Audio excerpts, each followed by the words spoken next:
Welcome to this explainer. Today we're going to take things at a slightly slower, much more deliberate pace. We're diving into a topic that requires a ton of patience, some serious grounding, and really just a great deal of empathy. We're talking about de-escalation and crisis intervention. When everything around us speeds up and kind of spirals into chaos, our most powerful tool is actually the ability to just slow down. So take a deep breath with me, and let's gently journey into understanding how we can truly support someone when they're in an incredibly overwhelming situation. So, how do you help when someone's world is spinning completely out of control? I want you to just let that question sink in for a second. We literally all face moments in life where our normal, everyday coping mechanisms just completely fail us, right? Moments when the stress just becomes way too much, and the mental tools we usually rely on simply aren't there anymore. When you cross paths with someone in that exact moment of intense vulnerability, how do you step up and become that calming force they so desperately need? Well, to answer that, we first need to figure out what's actually happening to a person in those intense moments. So let's look at Section 1, Understanding a Crisis, starting with empathy. Okay, so what actually constitutes a crisis? Basically, it's a short-term, totally overwhelming disruption of an individual's normal, stable state where their usual methods of coping and problem-solving just do not work. And I really want to emphasize that last part. A person in crisis isn't necessarily acting out of malice or aggression at all. They've literally just temporarily lost access to their normal coping tools. They are just utterly overwhelmed by what's happening. Because of that, we really need to view their behavior as an understandable reaction to intense stress rather than a pathological one. If you're interacting with someone, especially someone maybe dealing with a serious mental illness whose symptoms are flaring up due to life stressors, compassion is absolutely key. Their reactions are completely natural responses to a world that feels incredibly unmanageable to them in that specific, time-limited moment. Now, it's kind of fascinating to look at the counterintuitive logic of de-escalation here. When someone is losing control, our basic human instinct might be to step right in and firmly take charge. But think about this. If you take a less authoritative, less controlling, and a far less confrontational approach, you actually end up with way more control over the situation. Crazy, right? Why does that happen? Because the person in crisis is terrified by their own lack of control. So by backing off a bit, you actually give them a sense that they're regaining some of that control, which is honestly the absolute fastest way to de-escalate all the chaos. But, before we can take any of those external steps to help someone, we have to prepare ourselves first. That brings us to Section 2, the person-centered mindset, looking inward.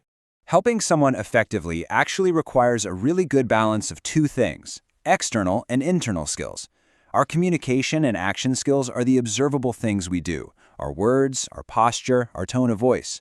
But here's the thing: those actions originate in the mind. Mind skills are your internal mental processing. You simply cannot successfully fake empathy.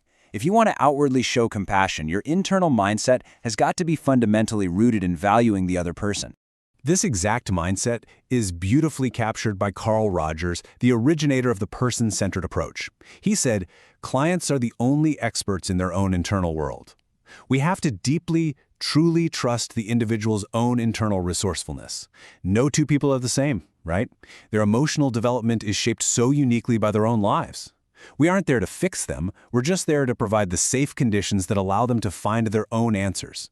So the absolutely crucial point here is establishing what are called the core conditions of growth. First up, unconditional positive regard. This means valuing the individual entirely, without judgment, showing them their emotions are 100% valid.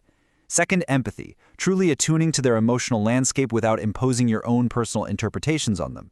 And third, congruence, having a really authentic alignment between your internal thoughts and your external responses. If you can consistently provide these three things, you create a profoundly safe space for resolution to happen. So how exactly do we communicate those core conditions? Well, we do it through Section 3, the power of active listening, your absolute most critical tool. I want you to notice where active listening is actually located on this behavioral change stairway. It's right down at the bottom. It is the absolute foundation of the whole shebang. You can't just jump straight to influencing behavior or creating change. You literally have to climb the stairs. Active listening leads to empathy, which then builds rapport, which allows for influence, which finally and only then results in behavioral change. Now, active listening isn't just letting the other person talk while you impatiently wait for your turn to speak. We've all been guilty of that, right? True active listening is fully engaged, both verbally and non-verbally, to actually understand the content, the emotions, and the deep context behind their words. It means deliberately setting aside your own internal distractions, your personal worries, and your preconceptions, so you can be entirely 100% present with the person right in front of you. All right, let's take these ideas and look at Section 4, Essential Counseling Microskills, the practical application. Building right on top of active listening, we use some very specific micro-skills to guide the conversation smoothly. We use reflection of feelings, basically mirroring their emotions back to them, using concise statements to show, hey, I hear how emotionally charged this is for you. We use open-ended questions to encourage them to explore way beyond just a simple yes or no. We use summarizing to ensure we're actually both on the same page. And incredibly importantly, we use silence. Providing quiet space allows the person to naturally process their feelings without us constantly interrupting their flow. Okay, so once we have our mindset and our communication skills dialed in, we need an external framework to navigate the actual physical interaction during a crisis. Let's look at Section 5, Navigating with C.A.F., the external framework. C.A.F. stands for Calm, Assess, Facilitate. This is basically a fluid blueprint that enhances safety and defines your whole intervention. First, you calm the situation down, decreasing the emotional and mental intensity. Next, you assess, determining the appropriate response based purely on the facts presented to you. Finally, you facilitate, promoting the safest and most practical resolution possible. Let's look at that very first step a bit more closely. Embodying calm is a very physical thing. You literally need to present yourself as a calming influence. Maintain a safe distance, usually about 5 to 6 feet is good. Use a clear, super relaxed tone of voice and purposefully keep your volume slightly lower than the person who is agitated.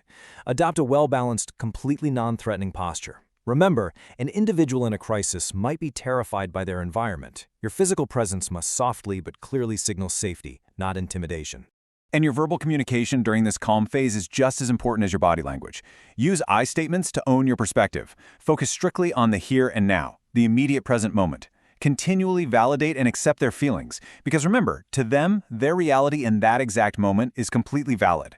And on a practical level, remove any environmental distractions if you can. Loud noises, crowds, or any upsetting influences that might just be overloading their senses.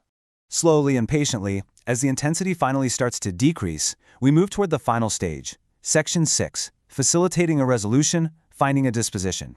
The ultimate goal here is finding a safe, practical disposition to the crisis. And the absolute golden rule here is appropriate assessment directs appropriate facilitation. The resolution cannot be rushed, and it definitely cannot be guessed at. It has to be based strictly on the facts you gathered during that assessment phase, truly understanding the root cause of the behavior. And of course, respecting any legal or policy obligations you might have if you're acting in an official capacity. Successful facilitation often means recognizing that you really don't have to solve everything yourself. You need to know your community resources, be super flexible with alternative solutions, be totally comfortable asking questions and seeking consultation, but most importantly, know your own limits. Being a truly skilled helper means knowing exactly when asking for help is necessary, and gracefully handing the situation off to someone who might have more specialized tools for that specific problem. Through it all, the ultimate goal of any immediate intervention is to interrupt that prolonged crisis state and basically replace the chaos with this very simple truth. Build hope and expectations. Resolution is possible. By focusing on the person's strengths and being actively, genuinely engaged in helping them, you are literally restoring their hope that the storm will indeed pass. And that brings us to the end of our explainer. When a crisis disrupts the world around you, and let's be honest, inevitably it will at some point, will you have the patience to truly listen, the unconditional positive regard to understand, and the internal and external skills to calm the storm? The tools are right there in your hands, and even more importantly, in your mind. Thank you so much for slowing down with me today and learning how to be that deeply needed calming presence.